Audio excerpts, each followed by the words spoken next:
A very pleasant good evening, everyone. Hometown Cable presents our continuing series of interviews with the candidates for political office in the city of Plattsburgh. I'm Rick Knowles. Joining me is Hometown Cable's political analyst, Mac McClary. Mac, one thing we want to remind people before we start tonight, Election Day coming up Tuesday, November 5th. It's very important to get out and vote. Absolutely, Rick. This is a right of every American, and it's the thing that we do to ensure the type of government that we want. And the only way we can get that government is to get out there and cast your ballot. Joining us first off tonight is the Republican incumbent from Ward 3, Alderman Don Kasprzak. Mr. Kasprzak, it's nice to have you with us. Thank you very much for the invitation, gentlemen. Let's start out our questioning with a question that some of the candidates we've spoken with earlier have come up with some pretty good answers, and that's the important issues that you see the city of Plattsburgh facing in the next 2 years. Basically, Rick, when you go door to door, as some of us have throughout the campaign, you hear a lot of different opinions and concerns. I believe, obviously, that high taxes are a concern.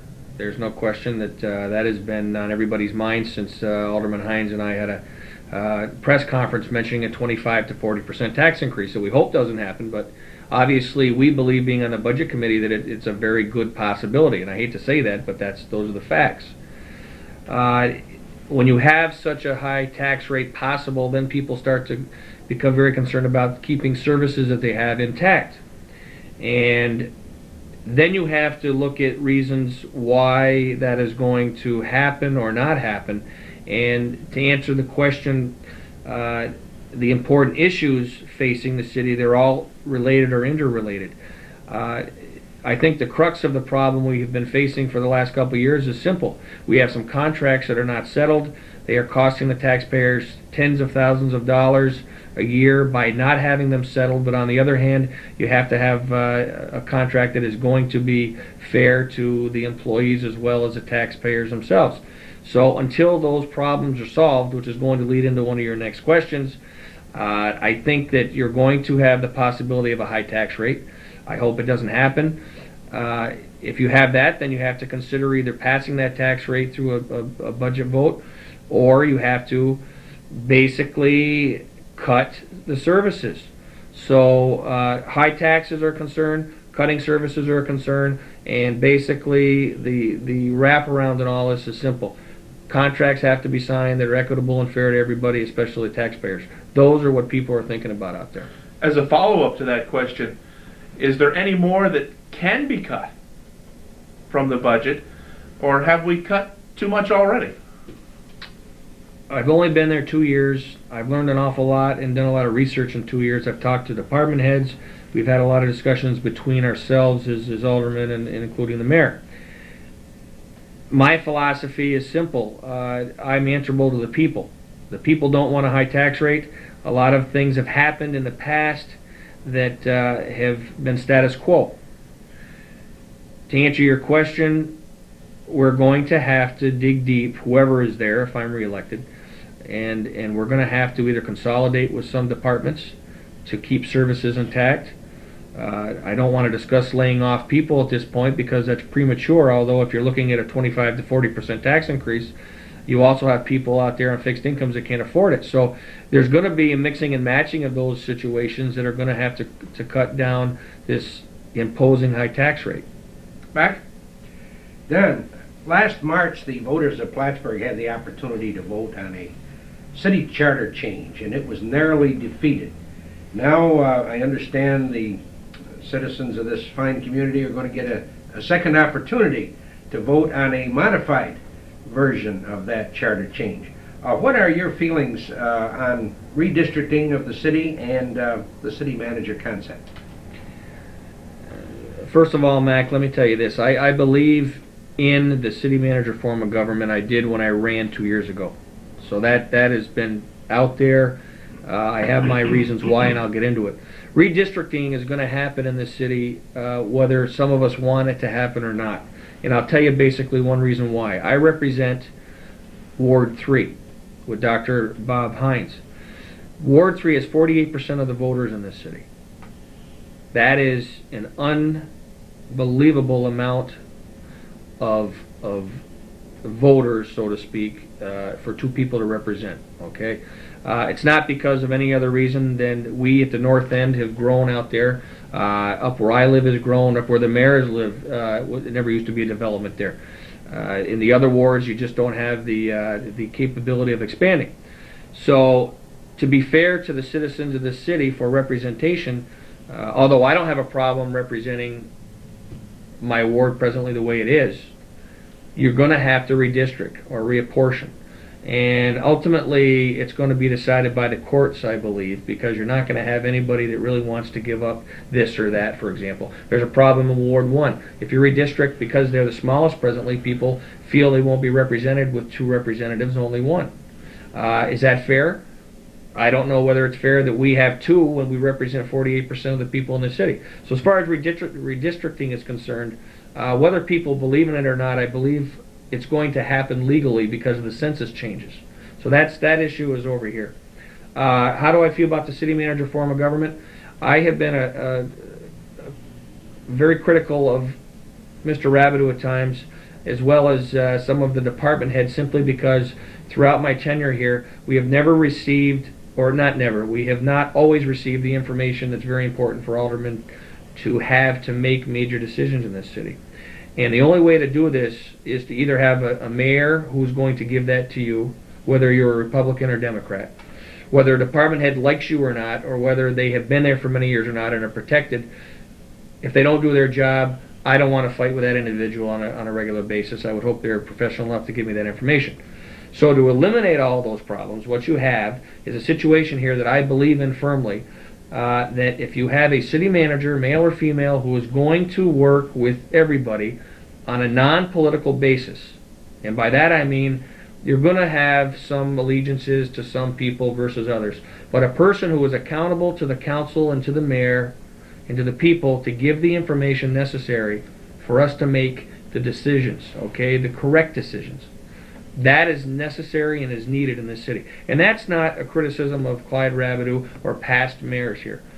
My point is that nobody in the world can go into a government situation for the first time and look at a $30 million budget and be educated enough to know exactly what is going on in each department in this city or in any city. And I don't believe you or myself could go in there, or any alderman at this point, and expect to be mayor and know everything and let everything flow down to us as policymakers the way I think it should.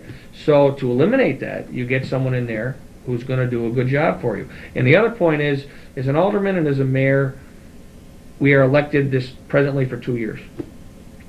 The people don't like what we're doing. They have 2 years to wait to make a change. If 4 people on this board do not like what is going on with a city manager, that can be changed immediately. Now, I don't want to do that, and I hope that when you hire someone, and I told the Charter Commission this, you hire the right person. It's a very difficult process, but you make sure that person is the right person, and I think things will work out. That's how I feel about that. Okay, Dan, Rick? Our third question deals with something that has been a headache for lawmakers in the city of Plattsburgh for years, and that is the Crate Center. Seems as though ever since it's opened, the Crate Center has been costing the taxpayers thousands of dollars a year to keep open. What can be done, if anything, to turn the Crate Center around? I've been honest since I've been in City Hall, and I've been controversial in that respect, but I really feel that I've been upfront with everybody. I don't have any answers for the Crate Center. I think the council took a step in hiring a promotion director. I didn't support this individual, Mrs. Light, not because of a personality conflict, but because I feel that the whole recreation department needs redefining and restructuring, which would possibly include this individual. Now, I'm not going to get into personalities here, but basically what you have is a very simple situation. The Crate Center was put out there. Whether it was marketed well or not, obviously the results aren't there. Do you survive solely on ice time or not? You have to make that decision, okay? If you're going to do that, then you should have concessions there. You should do this, you should do that, all a long time ago. It should have been done years ago the correct way. It was not done the correct way, so now we're saddled with this, okay? To answer your question, you need a promotion director out there that's going to go and get business for you. She has started to do that for us, okay? Whether it's too late or not, you're going to have a decision to make, whoever's in City Hall at the next budget session, because that's a $25,000 a year job. She has worked very hard. I don't know if she's the answer, not because of her abilities, but because she doesn't have the tools to work with. So, in essence, I'm not giving you a direct answer other than I don't know the answers out there. I know you need ice time, in my opinion. I was one of the few that supported it originally. I feel that that is a viable situation out there when you take a look at the families that are involved, what they bring to the community, where they stay, where they go out to eat, all down the line. So I think that if it was defined as to if the taxpayers are willing to accept that and reap the benefits in business throughout the city with sales tax, I think they could accept that at the Crate Center. But to give you an honest answer as to how we're going to turn around and make money tomorrow, I don't know, and that's why Mrs. Light's there, and that's why she's going to have to perform, or it's going to be an interesting budget session for everybody this time. Mac? Cropping up in the news lately, Donnie, is the fire department. Earlier this year, there was a proposed contract drawn up and voted down, and here just recently, the city has been required to hire 6 new firemen, pretty much against their will. How do you feel about what has happened in the past? And a situation like this, of course, should not exist. Two of the most important facets of government, city government itself and the fire department, at odds with each other. Is there any light at the end of the tunnel here? And just give us your reflections on this lousy situation. I'd love to give you my reflections because I think I'm part of the eye of the storm here. When I originally spoke to you guys, you two individuals, in the beginning, I said that we had some situations that are all interrelated, and this is one of them because this is a very costly department. As a matter of fact, it's a $2.6 million department. And basically, it's run the same way for many, many years. And when times were good, we could afford to do things like this. Their schedules are 24-hour shifts, manning clauses, etc. And I'll get into that in a minute for you, Mac. But basically, what it boils down to is this. It is not an enjoyable situation to continually battle with any particular department. Contrary to belief, I don't stay up all night long and think of ways to attack the fire department. I think their service has been good, and I've stated that. What I also have said is that for whatever reasons, and I'm not going to go into them this evening, people tend not to go to work there on a regular basis. Okay, that has nothing to do with their abilities to fight fires because it's a dangerous job and it's a tough job. But the problem I have here is that we can no longer afford the structure the way it is. Now, how do you change that? You have a contract that's a problem. And you alluded to the hiring of 6 new firemen. That is part of the contractual problem and also the obligation we have with them. My main problem with this entire situation is simple. The city doesn't have control over that particular department, period. Now, it's not whether I'm as an alderman want it. We control and make budgetary decisions on all other departments, including manning. Okay, there's not another department that tells us how many men we got to have. The fire department shouldn't, in tough times or in good times, tell us that. So that's the first thing that's got to be corrected. They don't want to correct it, obviously, because they want to keep their jobs, or they feel comfortable with that number.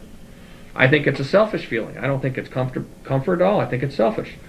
But that has to change for the city to have control. 8-hour shifts has been a real pet peeve of mine since I've been there. Basically, all you people work your jobs.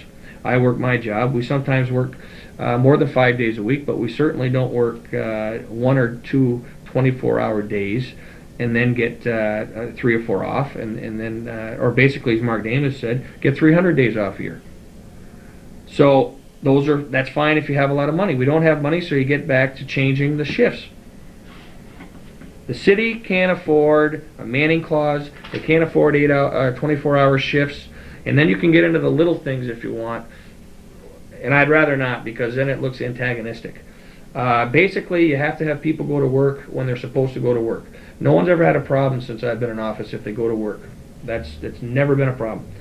So with your sick leave, your contractual obligations, the shift, the manning situations in this department, we are in trouble as a city, and that's part of the reason for it.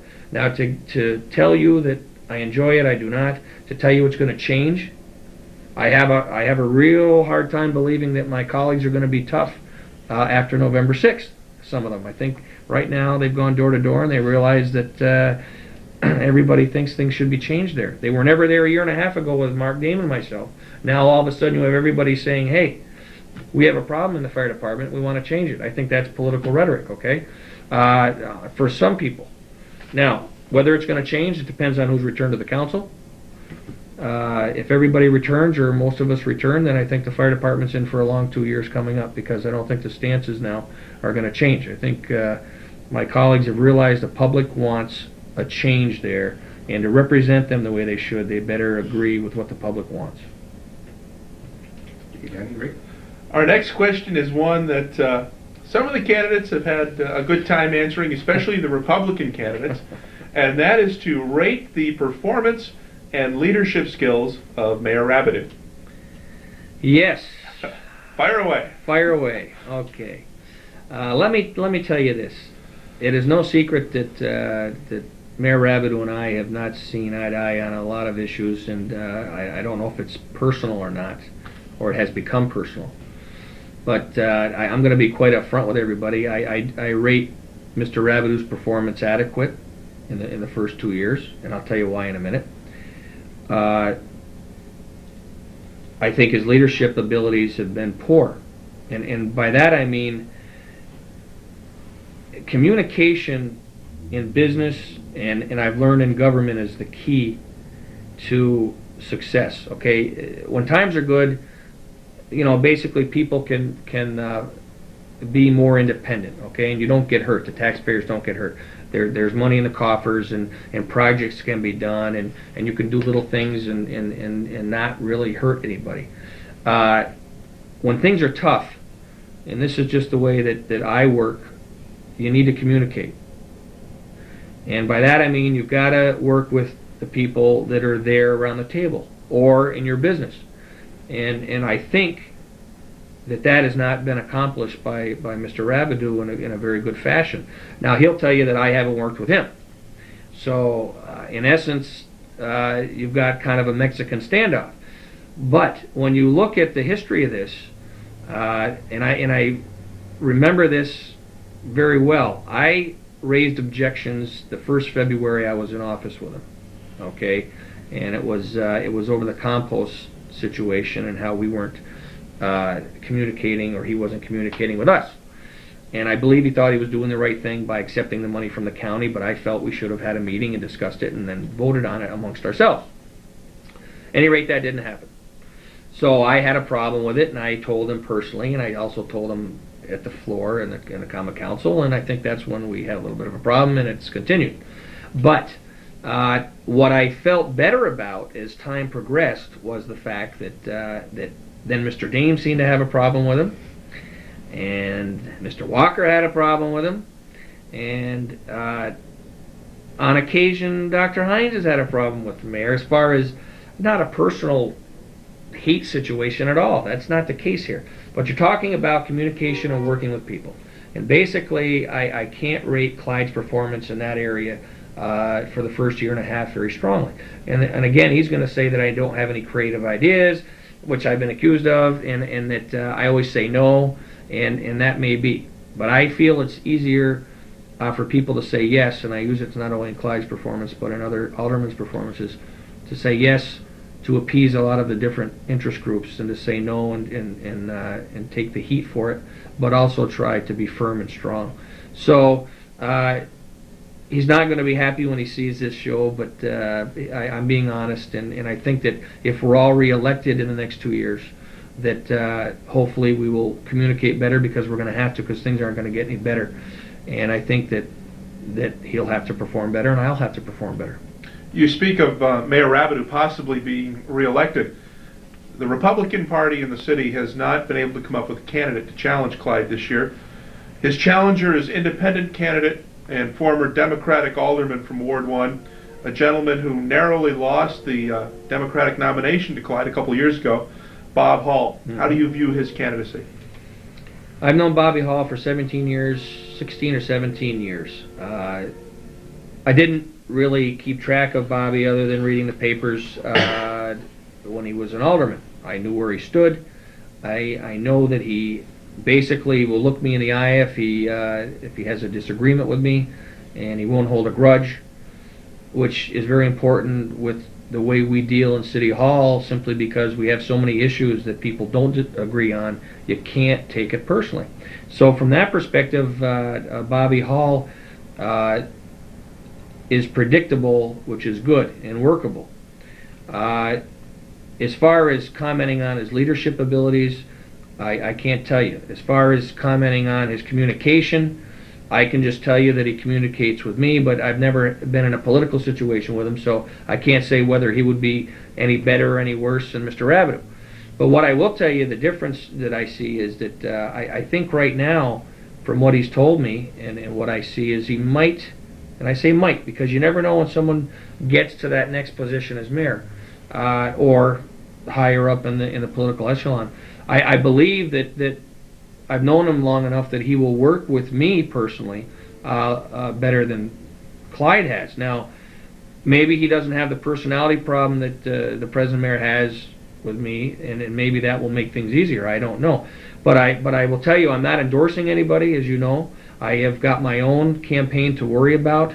If I am fortunate enough to be reelected, I will work with whoever is there, and I think they both should sit down, whoever is going to be mayor, with this council, whether I'm there or not, and say, listen, times are tough, we've got to work together, we've got to work with the department heads, and let's see what happens. And I think if that's accomplished, no matter who's at either position, it's going to benefit the city more.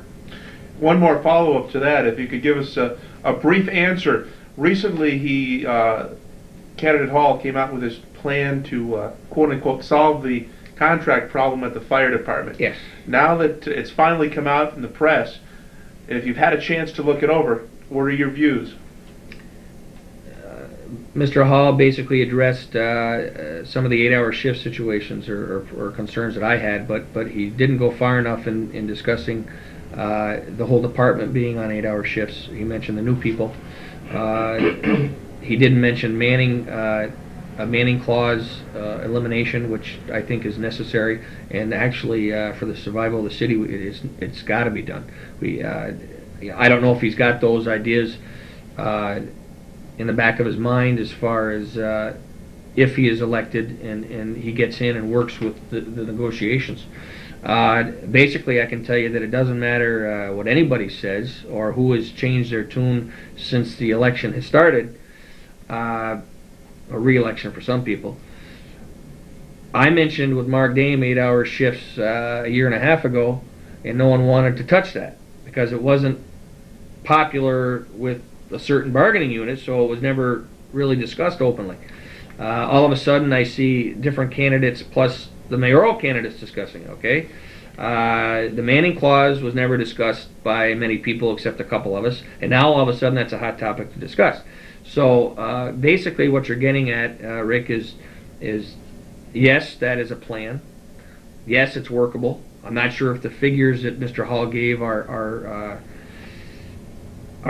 strong enough for me to believe. I don't think the research has been there to support him, but I'm not going to criticize him because I don't know. All I know is this: something's got to change, and those two particular issues have got to be addressed for this city to get on to business. And I don't care how you do it, but 8-hour shifts and the elimination of the Manning clause has got to happen. So I don't care who brings them to the floor or to the table. They all know, all the players know that those two things got to be taken care of, and they aren't going to be, I don't believe, unless a unified council does it. And if Mr. Hall is there, Mr. Rabideau is there, they're going to have to take that and work with it. Back, Danny, every election time, sooner or later somebody brings up downtown Plattsburgh. Is downtown Plattsburgh dead? Is it still breathing?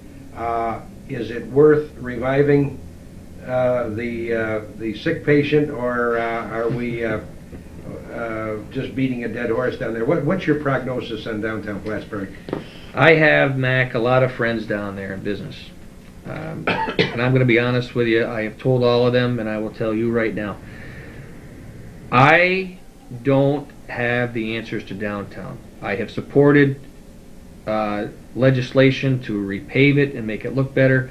I've had input into the facade program with people. I've supported community development activity down there for grants, as all of the council and Mr. Rabideau have. But I've also been honest with people, and it hurts to tell my friends in the retail business that I don't think it's going to be the thriving retail business it was for many years. And I just think that's a fact of life that we have to accept. Now, do you downsize? Do you make it a service center type situation where boutiques and restaurants and banks remain there, jazz clubs and bars remain there? I don't know that to be the answer to what everybody thinks is best for the downtown area. I feel badly that people have been there for years, and all of a sudden their retail trade is not anywhere near that capacity it has been. But that has nothing to do with us, basically, as far as no control over what goes on up on Route 3. Okay, the towns have obviously had the land to expand. They've got the sales tax dollars, so therefore they are in the driver's seat, and therefore people also aren't going to go downtown in Plattsburgh when we're downsizing the retail end of it and basically improving the facade situation. But that's it. There's no infusion of big dollars, and I wish I could blink my eyes and have it that way. I think we're working on the Riverwalk situation and the access to the lake, but I don't think that's the cure-all. I think that people have to accept downtown now as something a lot smaller, more compact, and hopefully loyalty will remain there for the people down there to survive. And I think that that's a hard pill to swallow with people that have been there for years, but that's my assessment of that. Thanks, Donnie, for your time tonight. And Rick here has our final wind-up catch-all question for you. So all right. I'll turn it back over. I appreciate your time, Mac. All right, the final question tonight, the floor belongs to you. You can speak about anything you'd like, and that is, why should the residents of Ward 3 in the city of Plattsburgh re-elect you as their alderman? Rick, since I've been in office, I have been very honest with people. I haven't promised anybody anything. I have worked very, very hard and diligently for the people of Ward 3 in the city. I have basically remained apolitical or non-political, and some people don't believe that, but by that I mean no Republican and Democratic coalitions or liaisons or whatever. Basically, I can tell you a couple things. Number one, nobody will ever outwork me as an alderman. There's just no way. I have that role and that record, and I have that the ability and the time to do a good job for the people of Ward 3. So, as much as people campaign for these positions, nobody's going to outwork me. No one will be fair to the people. No one will be more honest with the people. And basically, all I can tell you is that my door has always been open. I don't know how things were done in the past with aldermen and candidates and aldermen in general, but all I can tell you is that the people know where I am, and I've always respected their opinions, and I will continue to do that. One other note, I can honestly tell you, I have talked to a lot of people the first time around 2 years ago, and going door to door is something that I feel is very important. And some candidates have not done that. Some candidates do it part-time. The only thing I can tell you is that knocking on 2,500 doors in this ward has given me the education to know the problems and the concerns. And I never make promises, but I will do the best I can to represent everybody in Ward 3 very well. Since I've been in office, one of my main, I think its role is the right word. My role is to be informative with the public, to keep City Hall open. I have been accused of playing politics with people in the past regarding not keeping things in the back room. I don't believe in that, and if I'm reelected, I will continue to let everybody know the truth in City Hall. I will continue to let them know about negotiations. I will continue to let them know everything that goes on, whether a lot of the other people down there like it or not. So, thank you very much. We wish you good luck in your re-election efforts, and we thank you for joining us this evening. I appreciate your time, gentlemen, and I hope I can do it again in 2 years. We hope everyone will stay with us, as coming up next, we'll be talking with the mayor of the city of Plattsburgh, Clyde Rapidu.